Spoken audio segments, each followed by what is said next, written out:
In every corner of America, there are stories of resilience, innovation, and the unwavering spirit of community. Welcome to The Community Effect, the podcast where we explore the intersection of community development, affordable housing, and the impact it has on us all.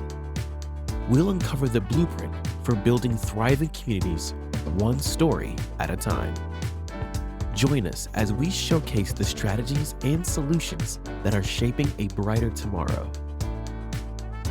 The Community Effect, hosted by Marietta Rodriguez, President and CEO of NeighborWorks America. Welcome back to The Community Effect. I'm Marietta Rodriguez, President and CEO of NeighborWorks America. In part one of this conversation, we talked about legacy, inheritance, and the role housing plays in building long-term stability for families in Houston's Fifth Ward. We heard how deeply personal these issues are and how closely they're tied to wealth, history, and place. In this episode, we're expanding the lens. We'll look at how communities respond to disruption, from natural disasters to economic shocks, and what it takes to rebuild in ways that are equitable, resilient, and rooted in community voice.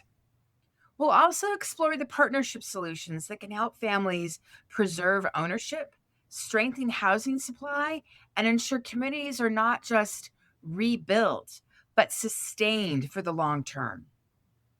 Let's continue the conversation. All right, Kathy, I want to shift a little bit and talk about the built environment for a few minutes. I'm familiar with your recent development, St. Elizabeth Place.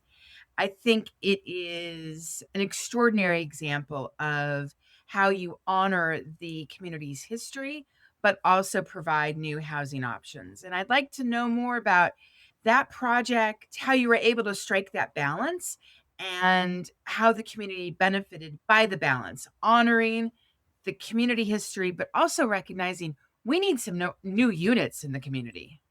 That is absolutely my favorite project to talk about. And I'm excited to share that in addition, we just won Houston Preservation Award, the Good Brick Award for this project for doing exactly what you said, preserving the legacy and welcoming newcomers into our community. So with that, St. Elizabeth is a historic landmark along our main street here in Fifth Ward. And it is so significant to me as I was actually born in St. Elizabeth Hospital in the new year. And I'm not going to tell you that year, but it means that I'm a New Year's baby. And I took such great pride in rehabilitating and repurposing that particular landmark into housing development. And it did not come without its challenges, Marietta, because as a community that is rapidly gentrifying, both positively and negatively, this represented an opportunity for us to do two things. One, to provide economic diversity and promote both affordable and market rate housing. It also responded to the legacy residents who wanted to see something happen to that particular landmark, but preserve it and not tear it down. But it also was a welcoming and inviting opportunity for new residents and younger people to come into the community and say, this is a great place for me to call home as well. So it's 85 units of mixed income housing located on Lyons Avenue. We celebrated the grand opening of this crown jewel in June of 2025, and it has been received so positively and such a great balance for legacy residents to come together and welcome new young professionals from downtown Houston into our community. So it presents our community in a whole different light, where people thought that affordable housing was an ugly word, particularly when you associate it with multifamily. No one ever imagined that we could all live together under one roof. That's what's so amazing about this project, because we have market rate units and affordable units reaching low income families as low as 30%. We're excited about that when you can have a mix of 30, 40, 60, 80, and 115% of median income all living together and no one feeling insulted or intimidated or even threatened by the fact that we've mixed incomes and brought people together. So the cultural diversity there is one that I'm excited about and I'm proud of, but to be able to celebrate the legacy of this crown jewel. And one of the things that we talk about is that you don't have to erase our community's history. We can continue to add and rewrite history over and over again and add to that story. And that's exactly what this hospital is doing right now. It's giving a new generation an opportunity to write their story and be a part of history with this development. So we are keenly excited about it. It's filling up fast.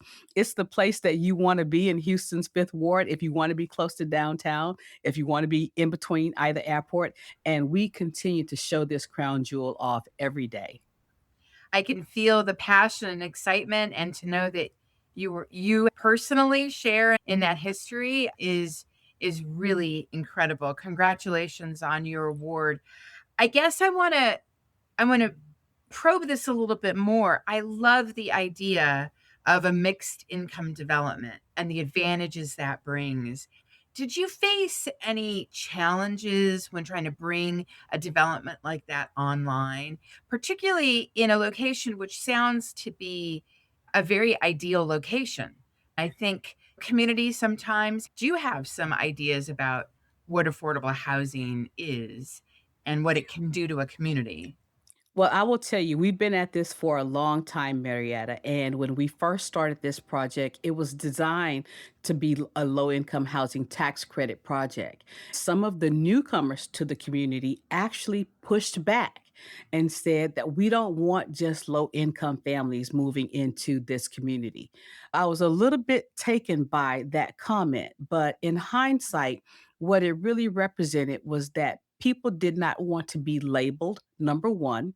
Number two, people felt like that we can all get along and we can all live together under one roof, and that there was an opportunity for us to do something that was rare in a development of this type in a community that was largely African American and low income.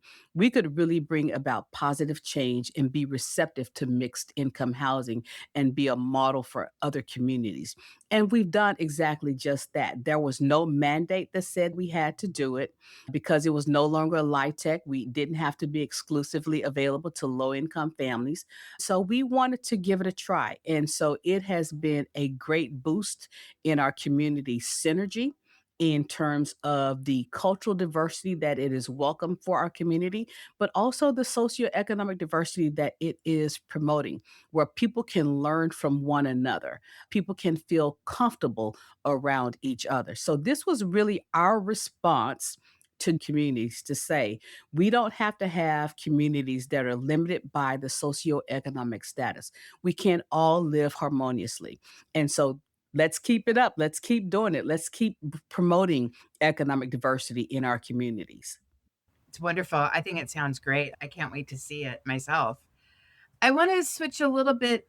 You alluded to this earlier, and I want to talk about it more because it is so prevalent right now. I know that Houston has really faced some significant weather and environmental events over the years, and some effects probably you're still managing around.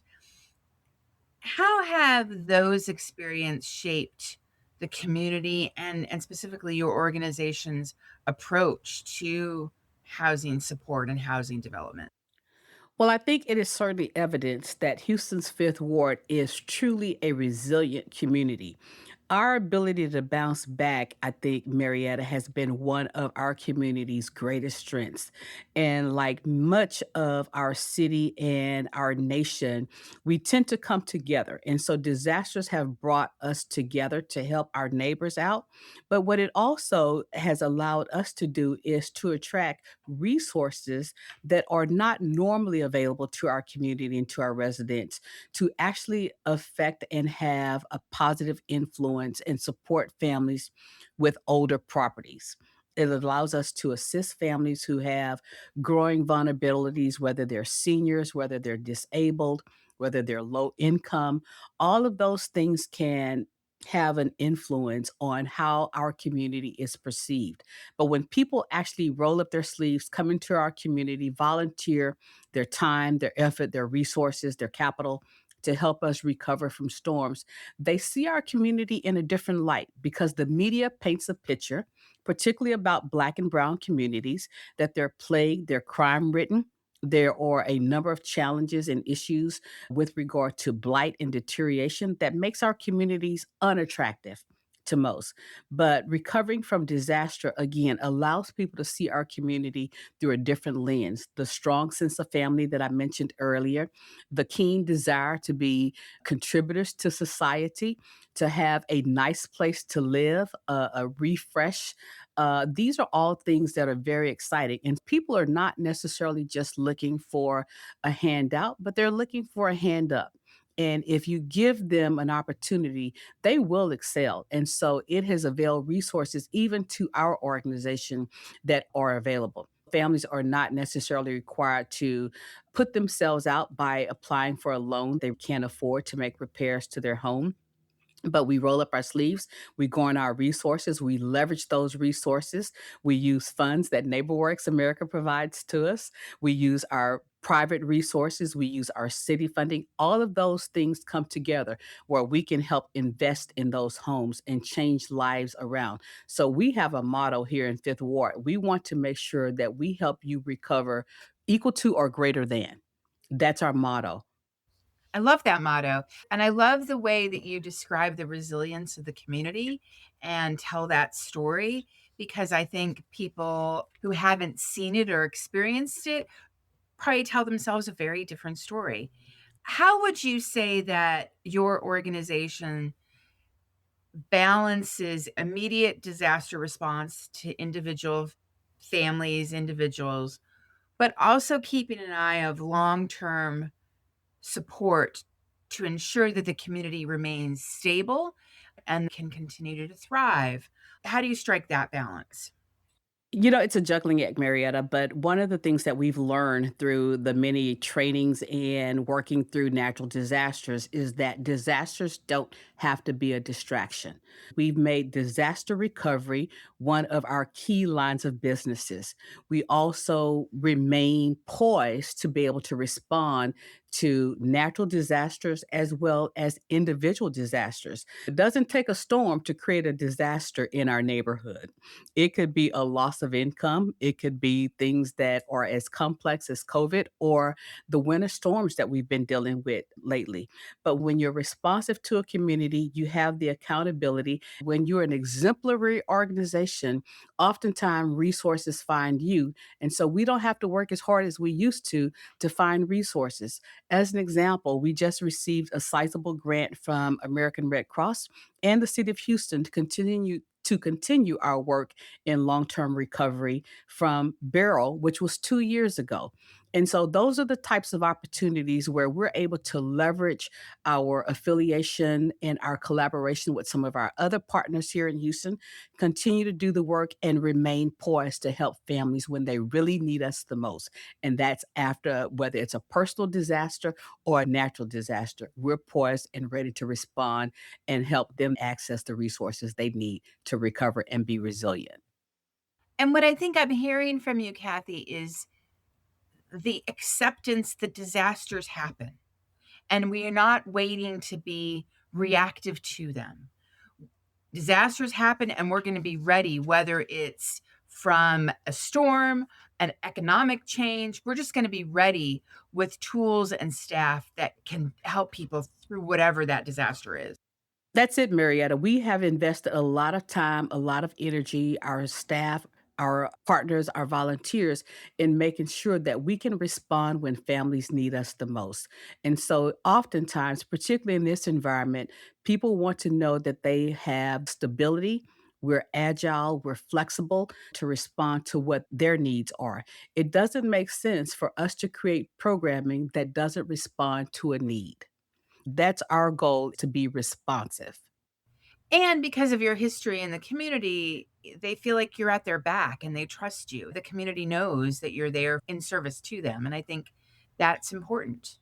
That has made a difference between what I consider a successful organization and an impactful organization. We desire to have both, but it has to be responsive to the community. And so, Fifth Ward is our first priority in responding to their needs. Our services are available throughout the city of Houston and Harris County, but our first priority is to this community and those with most vulnerabilities so that they can recover better.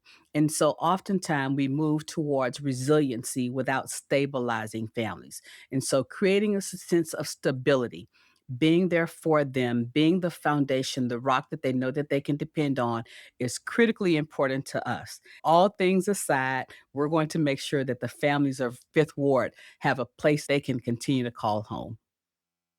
We've spent some time talking about, the organization and the community and elements needed to create stability and be strong. I want to talk about systems and infrastructure and what role they play in long term impact. When you think about all the partners that Fifth Ward works with, government, philanthropy, private sector, what kind of support has been most helpful in navigating all of the challenges we've discussed? Inheritance challenges, home repairs, bringing new units online, repurposing historical locations, disaster recovery. How does that show up in your community? What's the best support? Well, I think it is largely a commitment by everyone that we work with to make a difference in the lives of the people that we serve. That's the first thing. The second thing I will add, Marietta, is that this is not a competition. It's not who can get there the fastest, the quickest, but who can respond to the particular need. It's also a willing desire by our partners to work collaboratively, pulling together and making sure that we capitalize on our skills, our competencies, and our capacities. So we're not duplicating efforts. We're not stepping all over one another to respond to a family, but we work together. We stay in our lanes and we are not about competition. And lastly, I will say even our intermediaries are not intimidated by one another. They want to work collaboratively. Each one has a special, unique niche that they focus on, whether it's training, capital, resources, consultancy, you name it. We have access to all of those things. And I think as long as we still have a spirit and a desire to work collaboratively, together we can accomplish our goals. And that's really what makes the difference. And so investing in our infrastructure is critically important. We always send our staff to training so that they can continue to build their individual capacity and their skill set, but we also provide hands on mentoring, training, and development for them so that they can feel comfortable. And I will say that Fifth Ward has been an opportunity and an organization that has allowed me to fail, get back up, try it again. They recognize that everything that we throw against the wall would not stick. And so they have been supportive of the work that we do, and they've given us the freedom to dream. And I will say, in many instances, dream big so that we would have the impact that we desire. So it's really a team effort here in Houston and in Fifth Ward. Everyone is invited. There's so much work, Marietta. There's enough that we can spread it all across the city and still have something left to do. So there's no competition on our part, and we want people to come and help us make our community a great place to live, work, and play.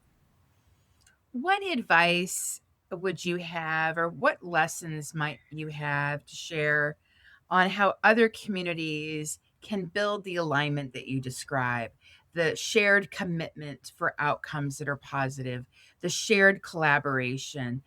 How is that fostered in Houston? First of all, we have to recognize that community development has to be comprehensive, and no one organization can do it all. So find out what your expertise is, what your capacity is. Do that, do it well. And if that's all you do, then invite others and their competencies to do the other parts. Working together to leverage resources has been critically important for us. We found out several years ago that we're better together and we're stronger together. And when we recognize that as a collaborative amongst the organizations here in Houston, we could receive more resources if we pooled our talent, pooled our goals and expanded our reach, that we could attract more dollars. And so that's a structure that we've put in place here in Houston that's been very successful. And we continue to garner resources for that to support the work that we're doing here. It all started out of a disaster. And so taking something, when life gives you lemon, make lemonade. That's another old adage that we remember. But I will say that we have to be, Marietta, not just go getters, but we have to be accountable to our funding partners. We have to be responsible and responsive. Those are the three words that I hang my hat on: accountability, responsibility, and responsiveness, so we can continue to demonstrate impact. If you're receiving the resources and you have the partners, but you're not making a difference, you're not having impact, it doesn't make a difference. Well said. We always conclude our podcast with a quick lightning round. Oh, So no. we're going to transition into the lightning round. Okay. We have a variety of listeners that tune in. But if you were talking to a homeowner, what's one practical step a homeowner can take this month to protect their property?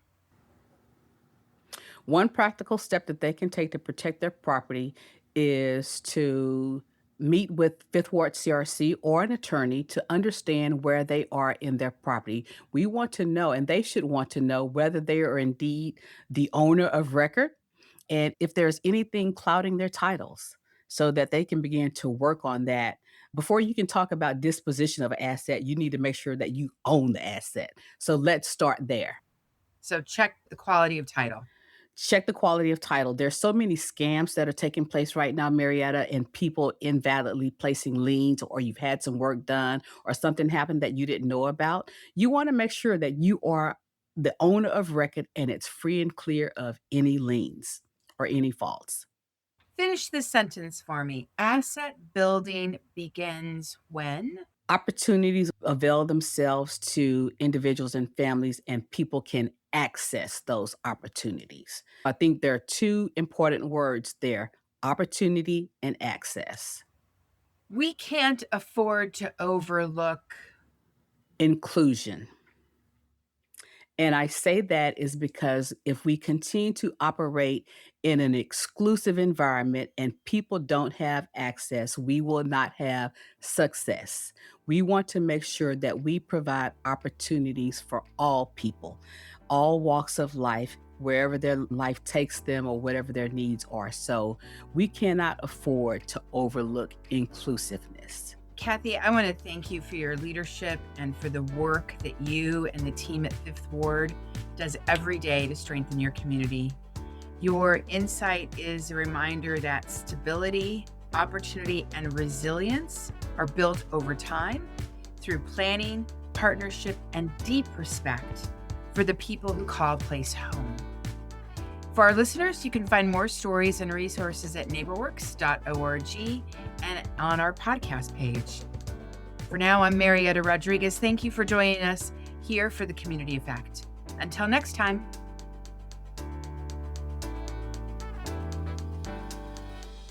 This is the Community Effect, brought to you by NeighborWorks America.